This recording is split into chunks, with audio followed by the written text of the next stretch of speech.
Messiah. I come alive, burn in the night like wildfire.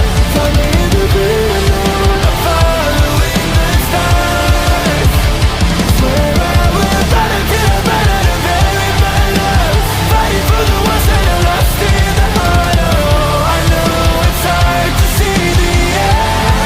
It's hard to see the end. I know it's hard to see the end.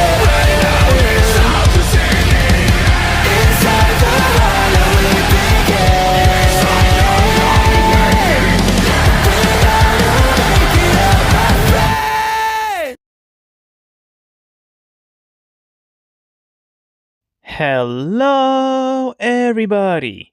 I'm the Godzilla Reader, and today, well, you've seen it in the title, it's another hybrid submission into another tournament. Boy, 2 submissions in the same year. That sure is unexpected. Today, I will be participating in a tournament made by Metro Genetics, simply known as the Battle of Ruin. A pretty unique one if I do say so myself. The goal of this tournament is to create an hybrid so that it will be paired with someone else's hybrid, essentially creating teams, which honestly is pretty unique. At the same time, the hybrid needs to survive 4 particular environments. The first one being a plain biome, the second one being a swamp, the third one having literal giant tar pits, and the fourth one is literally all Earth, with every 3 minutes the gravity changes. And in terms of hybrid creation, we have the choice to either create big hybrids or small hybrids. However, this time, we aren't allowed to resubmit an already existing hybrid. This time, we gotta create a new one. And luckily enough, I do get a new one. So let's not waste any time and get this started. Roll the scientific music.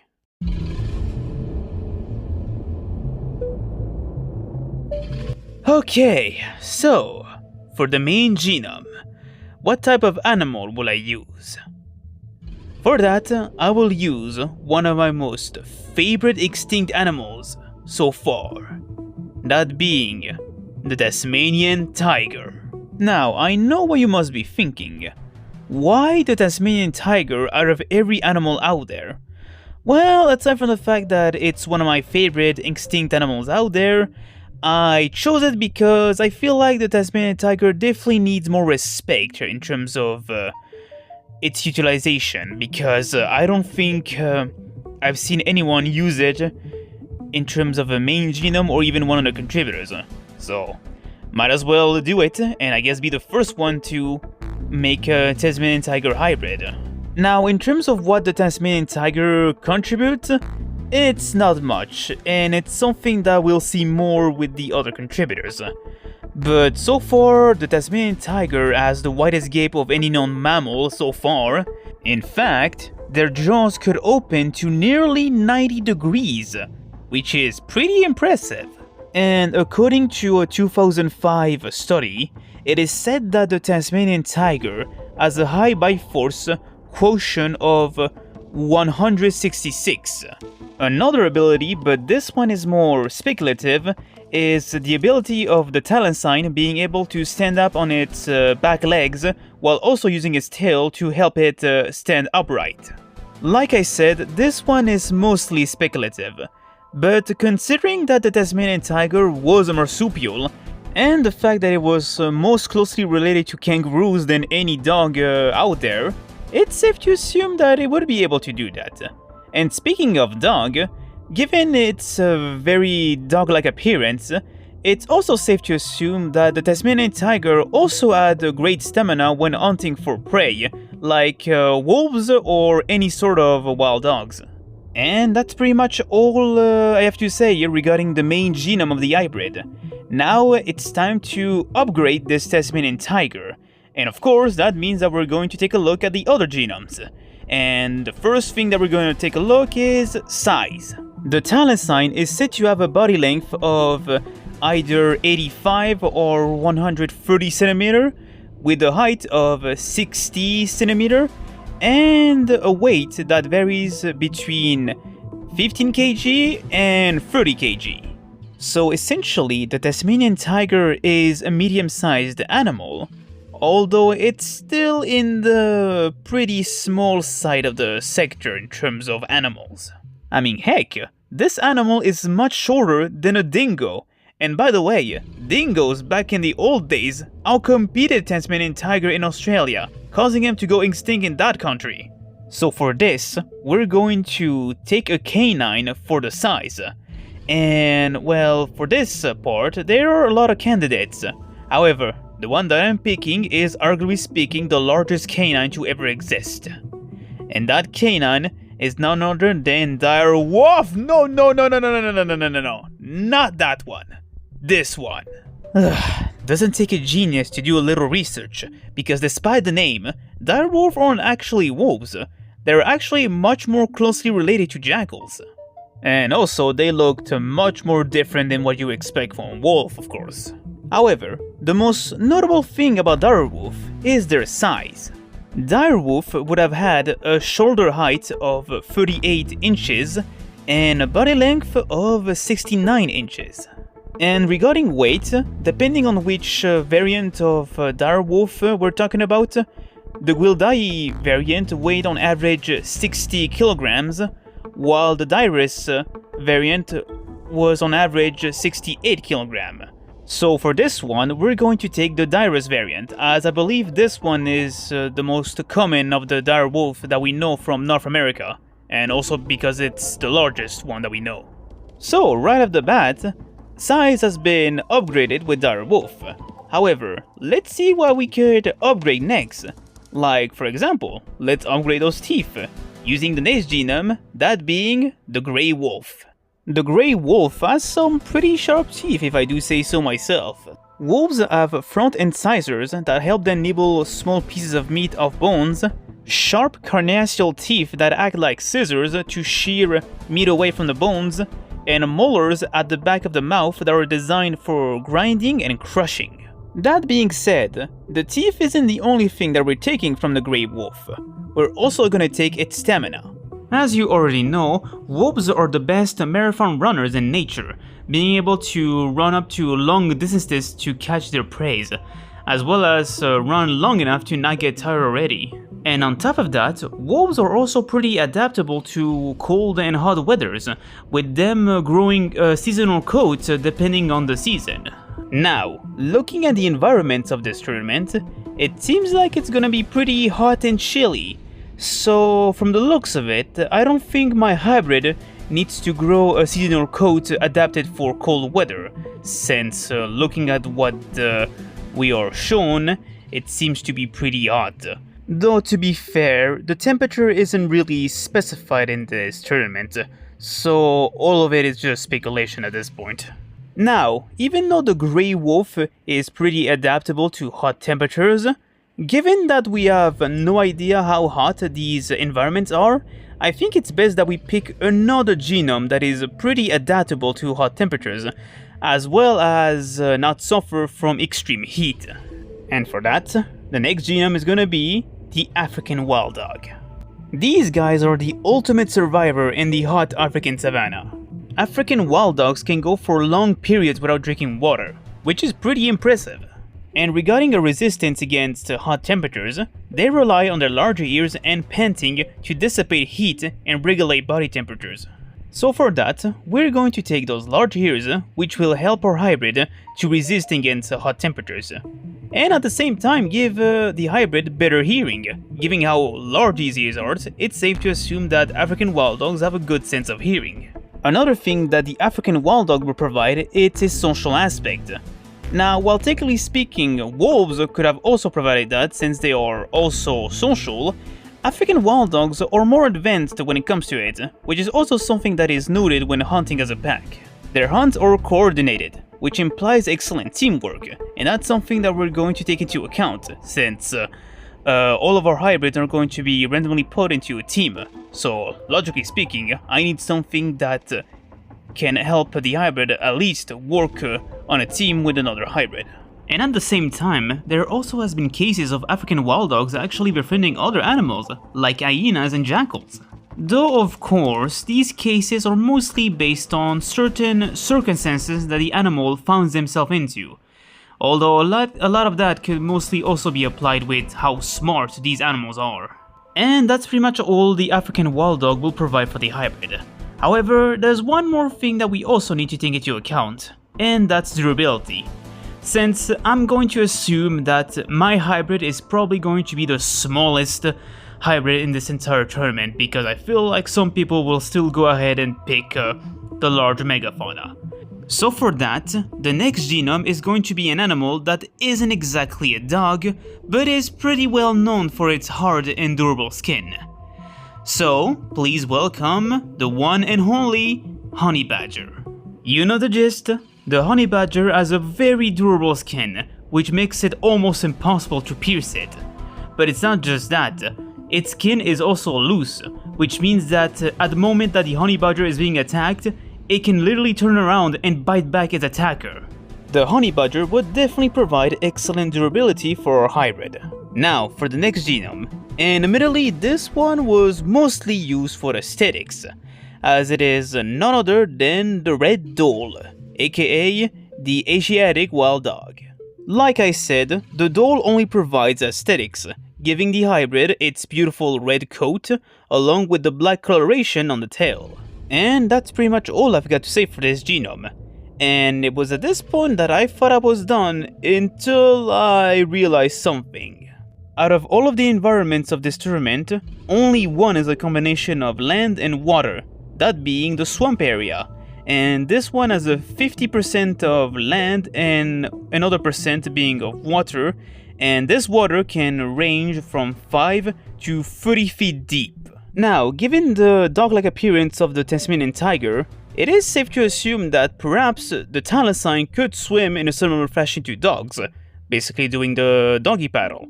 However, we need something that would allow it to at least be more adaptable in the water. And fortunately enough, the next genome is going to help us with the water adaptability, as it is none other than the bush dog. Now, what does this little dog from South America have in particular compared to its other canine relatives? Well, the answer is simple. Webbed feet. That's right, the bush dog is the only canine in the world to have webbed feet, which not only makes it a good swimmer, but also allows it to dive underwater where it could hold its breath for only 30 seconds. Correction, more than 30 seconds, which I guess means that this little dog can hold its breath a lot longer. At least that's what I assume it means from what I could research. Because of their water adaptability, and also their teamwork, they have been known to hunt prey in the water, such as capybara and even large prey like the tapir. So for this reason, the bush dog will contribute its webbed feet, and as well as its ability to hold its breath for more than 30 seconds, which would allow the hybrid to be more adaptable in the water and even allow it to make some dives. Alright, only 2 more contributors, and those particular contributors are mostly used for simple reasons. The next contributor is none other than the opossum. You know the gist, venom immunity, because who knows, maybe out there in this tournament there will be some venomous hybrids. And yes, the next genome is indeed used for disease immunity. And for that, I'll be using the naked mole rat. This little guy has a pretty efficient immune system, as according to some research, it is said to have a better immune system when it comes to mammals, so much so that it is literally immune to cancer. Now granted, using the term immune is a bit far-fetched, as the naked mole rat can still suffer some diseases, but unlike most mammals, it has a better resistance when it comes to diseases. Alright, after covering all of the genomes, it's time to introduce this hybrid. So ladies and gentlemen, meet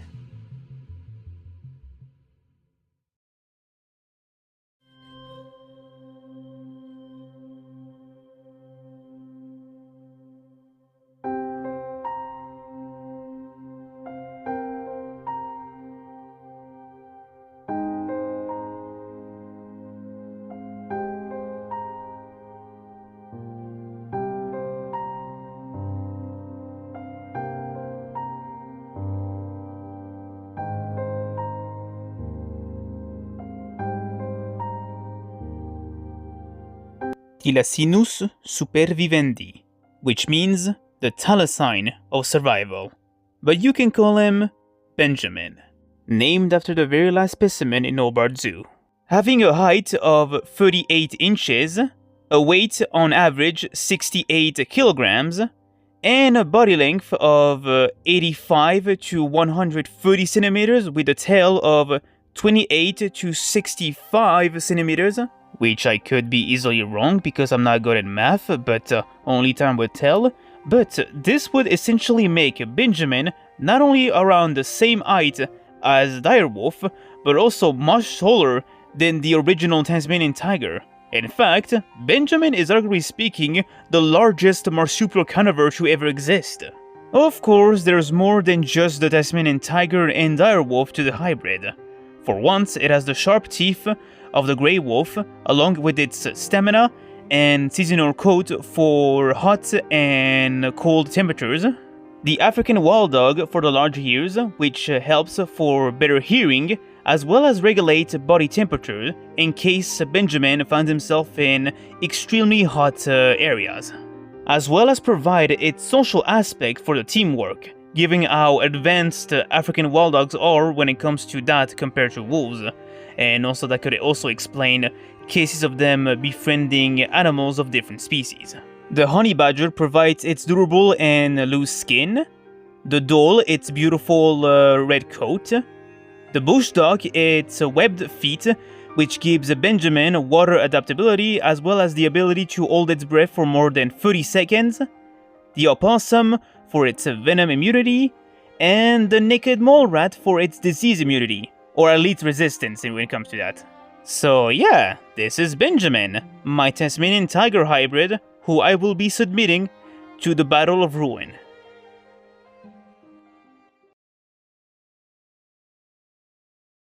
And just like that, we've arrived at the end of the video. And this one was another fun one to make.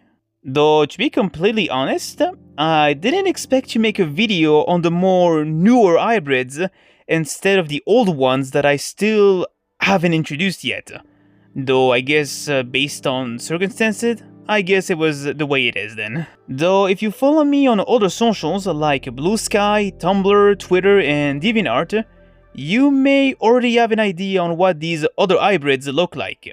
But either way, I am glad to have introduced to you guys my hybrid Benjamin, and honestly I am very proud about how it turned out. A huge shout out to LEGO Monsterverse Rex for making the design, which turned out very well.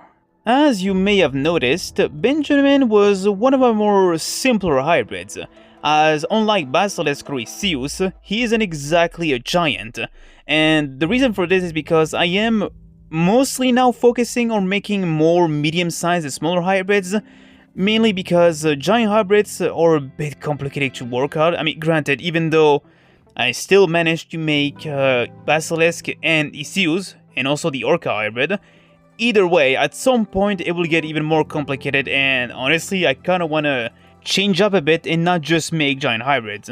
Though of course, as you have listened in this video, Benjamin isn't exactly a small hybrid either, but like, he's not a giant compared to the rest. Now, seeing that this video was essentially a submission to another tournament, will I make more submissions to other tournaments? Probably not, mainly due to the fact that, to be frank with you guys, these videos take a bit longer than expected, especially since trying to manage that and also all of the stuff that I'm doing in my personal life can get a bit complicated. Like, originally I was planning to basically make a little presentation that goes through the story of Benjamin along with his pack in Australia, but due to some stuff that has been happening in my personal life, I kinda got delayed and it kinda made the process of working on this video way too long. And since we're on June, and I think the deadline for this tournament is the 27th day, I kinda wanna get through the video quickly before that, because if I end up being busy, then no progress is done then. So no, I won't be participating at every tournament that is being made, especially with how many have been appearing right now, and also because of what's going on in my personal life, and also because, well, despite this particular hybrid that I'm presented in this video, Benjamin, being a lot more simpler, creating hybrids is still a complicated task. And speaking of hybrid videos, I think I might take a break from making more because, Jesus, it took me a while to realize that so far my recent videos have only been just hybrid related videos. And I kinda need to focus on my other stuff than just making hybrid videos. Now, this doesn't mean that I'm gonna stop creating more hybrids, because honestly, I love creating hybrids. I love being part of the hybrid community and all that has been happening so far. And honestly, it's something that I wanna keep being part of, and I wanna keep creating more hybrids because it's honestly really fun. So yeah, that's pretty much all I've got to say, I think. Honestly, this submission is much more unique, given that instead of resubmitting the same hybrid over and over again, I'm actually submitting a new one. Though, if I have to be honest, I don't think I will be resubmitting Basilisk into another tournament. The poor guy has already been traumatized with the first one, and the second one where Tingly is in, but nothing. Just a post and no video. Kind of anticlimactic. Meanwhile, with the deadline of Baku's tournament being practically over now, Orochi would have his chances in participating in this other tournament. And as I'm making this video right now, Orochi and his larger partner Isius have yet to appear in the Sky Harbor War. So right now they're just waiting for their participation in that tournament. And one last thing, I probably already said this before, but if you ever heard me say that I'm done with creating more hybrids, do not take that claim literal, because honestly, no matter how many times I would say this, I will still create more hybrids, because honestly, no matter how many times I think I have no ideas for new hybrids, I end up with new ideas in the end. But yeah, I still have to introduce the original 3 hybrids that I created right after Basilisk, the original hybrid that was supposed to participate in the Great Hybrid Tournament, but got replaced by Basilisk, and many, many, many, many, many, many more other hybrids. And yeah, that's pretty much all I've got to say. I'm the Godzilla Reader, and I'll see you guys in the next video. Bye bye!